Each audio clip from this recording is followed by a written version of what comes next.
The next morning, you find a letter on your nightstand. Camille must have brought it in while you were still asleep. It's sealed with a rich purple wax seal bearing the initials HG. It's Gatorade. Yeah, I think so. Opening up, you find a letter from Gatorade, written in flowing cursive. It might be your imagination, but you think you can smell the slightest hint of perfume on the letter. Cher, shouty Yvette, it was truly a pleasure to have your company in the ride home from the otherwise dreary party. Still, I see that the thought that our host was allowed to ridicule you in front of all those people, no less, such a thing must not go unpunished. This is why I've been digging in some rather dark corners of the city. I have some information that you will find quite interesting. Ooh. Gatorade goes on to describe the particular fountain deep in the city she'd like to meet with you in secret, as she's worried about someone intercepting the letter. Is your enemy really that powerful? Gatorade's lead is now available. Oh no! No sleep. Oh no! Please meet me there as soon as you can, and I'll share what I've learned. Bien, affection amusant, honor Gatorade. Using your map, it doesn't take long to figure out where this particular fountain is. In fact, you could visit it today if you'd like. Oh, maybe it's one we don't have to visit today. Mm-hmm. That would be nice. Yeah, that would be nice. Let's see. Oh, the fountain, the journalist, right? What do you mean? Oh, that's it right there on the map. It says current objective. Yeah. Yeah. Gatorade's lead. The only thing is like, will it stay there? That I don't know. You know? Mm-hmm. Jardin des Plantes. Relax and promenade with your liaison in this rendezvous location. These popular gardens are the ideal place to unwind and engage in a little people watching. Okay. Man, I don't even know if I should look at these. There's so much good ones. Yeah. Okay. So this one's nothing. No, that's an old one. That is an old one. So they do. So they recycle. Because this one was there too. Mm-hmm. I think. Yeah, that's the main place, right? Yeah, no, that's the science one. Mm-hmm. This was the journalist one. Yeah. And that's an old one too. So I think it does stay. So I think we go to sleep. Yeah. Today then. That sounds like a good idea. Oh man. Because we haven't slept in like forever. Well, no, we sleep every night. Yeah, but not real sleep. But we don't get the good sleep. Yeah. And we do have the bourgeois party tomorrow. Yeah. So. And we're not going to be wearing as good of a dress that we could have been. So we want to be alert. Yep. I agree. You decided to take the day off and spend some time at home, resting and recuperating. After spending the day in, taking care of yourself, and doing some light reading, you finally feel recharged. The exhaustion that had been affecting you before has passed. Oh, they do show it up there. Where? It's gone now, but right with your credibility and parallel, there was a triangle that said 2. Oh, and it got rid of all of them. Mm-hmm. Beautiful. With that complete, you turn your focus upon the other matters that demand your attention. The next day. The bourgeois party. The bourgeoisie. They should put like in editing, chapter 1.5. The bourgeois party. Watch it be so bad. You wake up at the sound of someone knocking on your door, knocking on your door downstairs. Before you can even get up, you hear Camille cheerfully call out, "I'll get it." When she answers the door, you hear her spend a minute talking with a man whose harsh voice you don't recognize. When their conversation finishes, Camille heads up to your room. "Madam, we need to talk about the rent and my wages." Oh, jeez. Oh, no. What would you like me to do? Do we have to? Who was that at the door? I think it's the last one. It's going to be Armand. Armand is the effing landlord. That was our landlord. That was our landlord, Monsieur Riquet. He was asking after this week's rent, which is odd because I know that Monsieur Armand already paid a healthy advance on our week's rent and that we should still be fine for the rest of this month. Monsieur Armand used to say of our landlord, what was it? Camille asked herself, tapping her chin. Ah, yes, he said our landlord would sell his own soul for a handful of livres, and that he'd still be begging the better deal for it. While we didn't need him to pay this week, but next week we need to have 35 livres for our rent. That's not bad. And 5 livres for my wages, or we could be in trouble. So I have to have 40 livres a month. Holy crap. No, because she said every week. No, right? With the weekly rent. No way. I thought she said this month. He paid in advance up until the end of the month. No way. So it's 35. I think it's 35 a week. I guess we'll learn. So that's times 4, 22, 12. That's 140. No, so also her wages 5.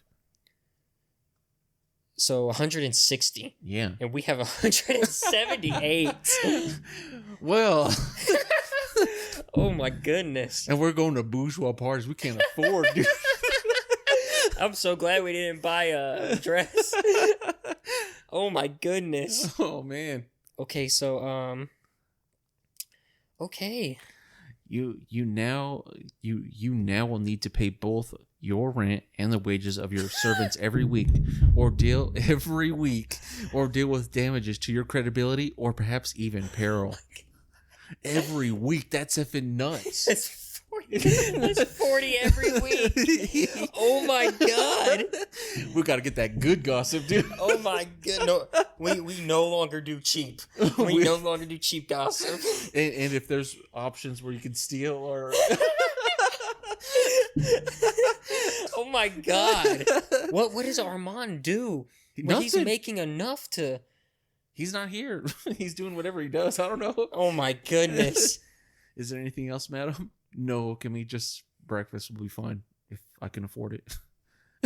Yes, why exactly am I paying you 5 livres? No, that's obvious. No, we'll just breakfast. Yeah. With that, Camille heads downstairs to make you breakfast, and you're left to wonder how you'll take care of this. Right? Oh my god. Where's Armand, dude? Oh my god.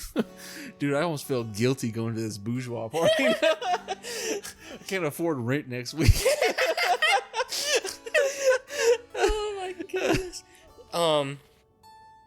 Decline, right? That's what I'm thinking is decline. Yeah. Oh my goodness. So we have 1, 2. So wait. Next week. Next week. Yeah. So starting from The 1st. Right? Yeah. They paid for all of March. Okay. So from the 1st to the 7th, we have to have 140. Oh man. I mean, we might as well just go to the party, right? Yeah, I mean, depressed. We have to go to the party still. Put on your cheap bourgeois dress. This? No, the bourgeois dress. But... Oh, dude. The stat went down. Oh. It was 19. Oh. Huh. Oh boy. So yeah, we're using this guy. Mm-hmm. Go to the party. As your carriage nears the party, you consider taking one last moment to assess your preparations. Let's do it. Assess our preparations. Okay. To pause, you pause to consider how well rested you feel. We feel good. You're neither well rested nor exhausted. Nothing's holding you back from doing your best in this game of wits. You check the tiny mirrors you keep in the carriage to see if you're wearing your robe à la française to a party being held by the bourgeoisie. The guests have no strong feelings on your outfit, and your credibility has not changed. That's good. With preparations like this, the results of tonight could be a toss-up. You step down out of your carriage and hear the ripple of whispers that signal your arrival to any social event these days. There's a small line in the vestibule as guests are waiting to get in. While you're standing in this line, you manage to overhear an interesting rumor. You make a mental note of it, just in case. Man, we walked in and heard that. You have gained a piece of cheap bourgeois gossip. Why can't it be shocking? The first thing you hear. A servant checks your invitation, and everything seems to be in order. Oh, jeez. Nod to her and enter the party. Please take It's this. the same thing as the church. I think Mm-hmm. we only give to the church. Yeah. I think. Yeah. Yeah. I think the bourgeois will be like, oh, that's cheap. Yeah. Only 10. Like, livres for only wine." 10. Mm-hmm. She curtsies you as you pass her by and enter the party. Now let the games begin. Or it could be, A blessing. no, like you're cheap. You didn't even Yeah. give anything. Mm-hmm. So either way, you're like, A lose-lose. damned if you do, damned if you don't. Yeah, that's what I think it's like. All right, we have 2 turns. Mm-hmm. We got 4 conversations. Who's this guy in the center? The small wager? Dude, -50 to +100. That's rent, dude. Well, almost. Almost. For the month. For the month. Okay, so we'll keep that in the back pocket. Yeah. An urgent message. Wait, that's our crown. Oh, yeah. Oh. Oh, man. What else was there? Dude, I'm really enjoying this game. It really gives you a sense of like, oh man, I want to do it all. Yeah, hobnobbing. Lost coin. This is the same thing, I think. As, Yeah. Like we're gonna steal. Uh-huh. Trade secret. Cheap, shocking. Oh, I'm thinking the guy in the center or the bottom. one of these 2. I'll let you pick, Trent. Flip a coin. You got a coin? Nope. Oh, I got a coin. Yeah, I'll roll die. 1 through 3 is the center. 4 through 6 is the bottom right.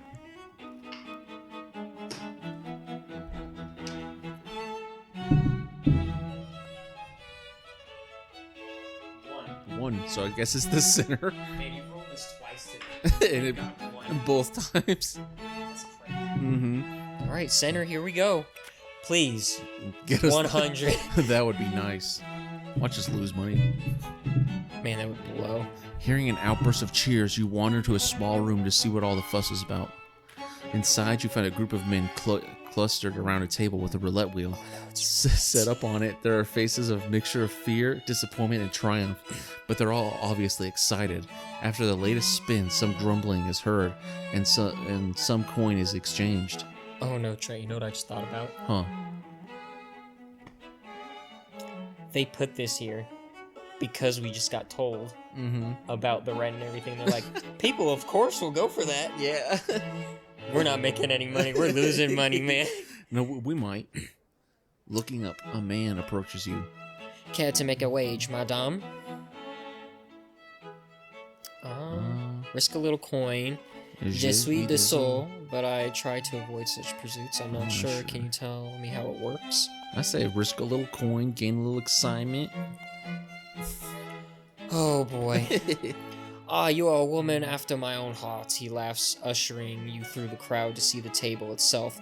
Some of the other gamblers laugh with him and shout words of encouragement to you. So how much would you like to wager?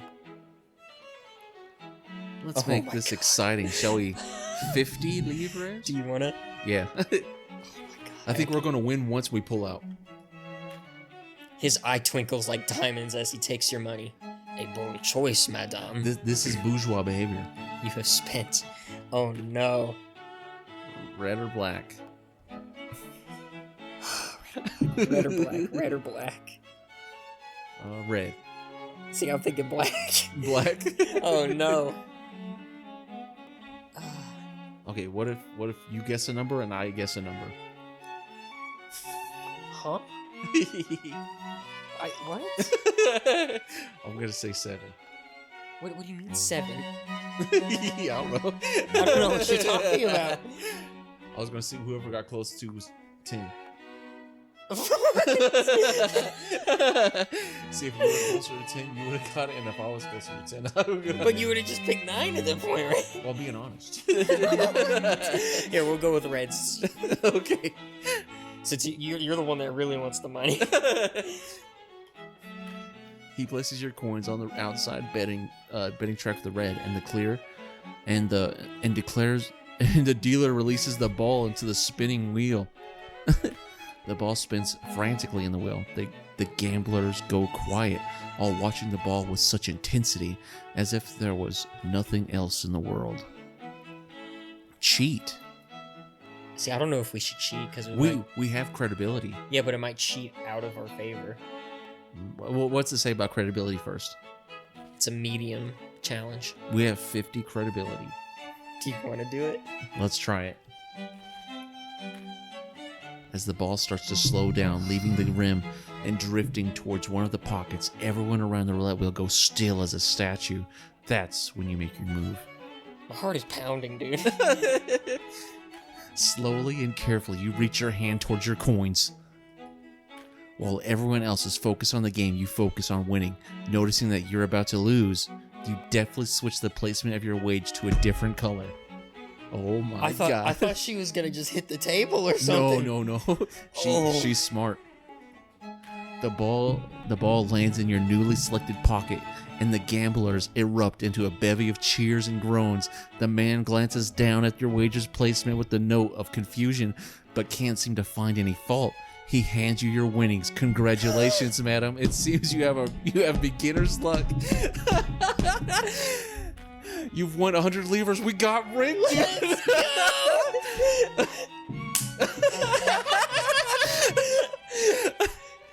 Oh man. Not wanting to risk your newfound gains, you favor the gambler with a curtsy and depart to the rest of the party with a few cheers at your back. Oh my god. We did. We already declined it though. We could have gone to the next ball.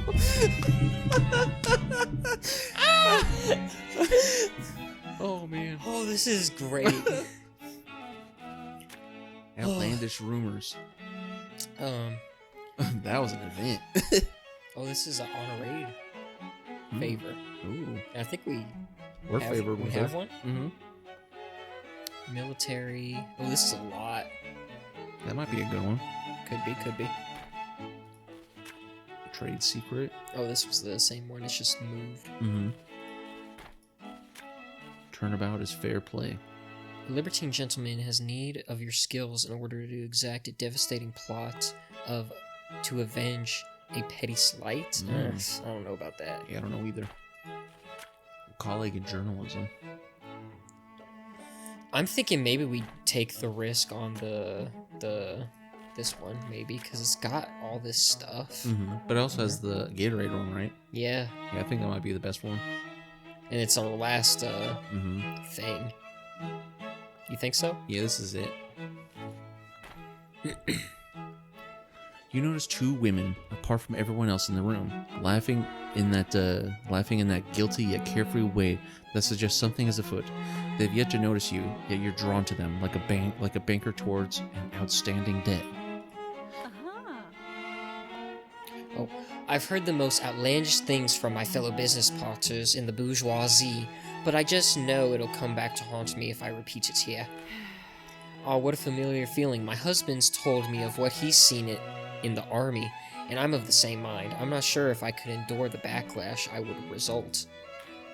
The two women stare at each other in silence, which gives way to barely suppressed laughter. Then silence again. It's settled then. Neither of us discuss what we know with anyone, even each other. Even while she says that you can see that it would be trivial to get either of them to talk, it's just a matter of weathering the consequences. As I said, anyone who leaks these particular rumors will face immediate scrutiny from whoever has their secrets exposed. They're starting to part from each other. This is your chance to follow one of them. I'll follow the mill for information on the bourgeoisie. The ones that's connected to the army could give me gossip about the military. See, we need crown information, so... I say we just follow the bourgeois woman. Okay. You follow the milliner as she leaves her companion behind. Together, they were resolute, but divided, she'll surely fall. Do I know you? She asks as you approach her, desperately trying to maintain a stony and determined expression. As you chat together, it doesn't take long for that facade to fall away. You share a few choice anecdotes of your own, and soon she's eager to tell you what's been burning within her. You have gained a piece of cheap bourgeois gossip. As you guessed previously, it's clear that she has no real sense of discretion. It's likely that before the night is over, members of the bourgeois will know that you got this information from her. Ooh, you've lost favor with Gatorade. She's a bourgeois. The following conversation is empty but energetic. While there's nothing of substance, there's something to be said about enthusiasm, making things interesting. Sometime later, sensing a lull in discussion, you excuse yourself to pursue other inquiries.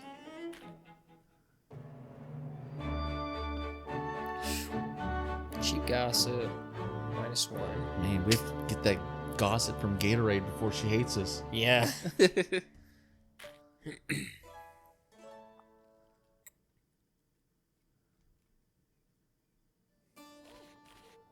Can you click on the bourgeois part, see if we can go back? Nah, you've declined. Oh, dang. That's how Armand paid the rent. Cheating. That's how we do it, though. We did it. Yeah, dude. All right. What is the next party? It's the crown. The crown. Here we'll get some crown gossip, Maybe which is what Pierre wants. Mm-hmm. So we can get crown gossip today in the open. At the park or something. I mean, I guess we should see what's up and happening. Mm-hmm. Yep. Okay, so she is still there. Here's a theater. Les Grands Danseurs du Roi. Yeah, theater. What is this? Me and the Archer. Same thing. Studying chemistry. Minions and misdirection. It's outrageous. Ooh, Outrageous. crown gossip. I don't think we need to worry about crown gossip because we're going to get it anyway. Mm-hmm. Oh, at the party. But is that within 8 days or 7 days? Oh crap! When did we go to Pierre? That's a good question. Okay, then let's see. Does it say it in a journal or something? No. Oh, Pierre's request. 6 days left. 6 days. And the calendar? Oh, we could easily. Yeah, 4, 5. Yeah, we'll give it to him the day after. 2, 3, 4, 5. And then 6 at the last day. Well, I mean, that's kind of a push. Oof, that is close. I maybe we just push for it. Yeah, I guess. Because like today we could go see Gatorade. Yeah, I think that's our best bet too. Get that gossip, start revenging. Yeah, we'll just 5. But, I guess yeah. You leave the house earlier than usual that morning, uncertain of how long it would take you to walk to the fountain that Gatorade mentioned in her letter to you. Given that you're still new to skullduggery, you decided to dress in darker clothes and stuck to a comfortable walking shoes. Surprisingly enough, you managed to find the fountain without getting turned around. It seems like the perfect place for a meeting like this. There's just enough people wandering around that you won't draw attention, but also few enough that you'll be able to find somewhere secluded to talk.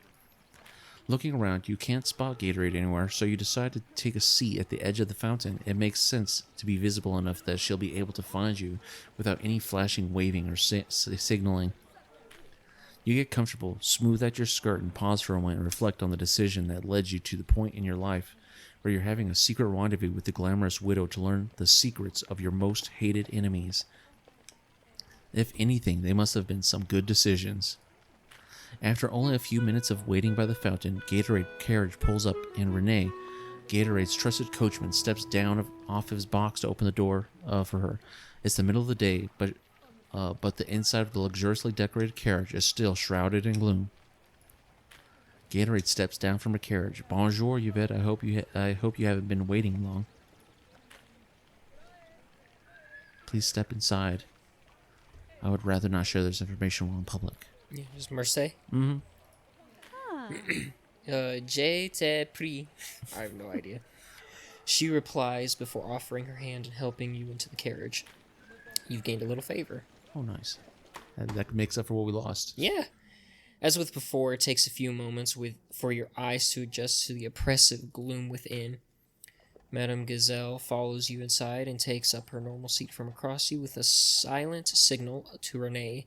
The carriage takes off. She sips at her glass of water and spends a few moments simply looking you over. You're not really sure what she's looking for. After a while, she seems satisfied and continues. Since you're here, I'll assume that you read my letter.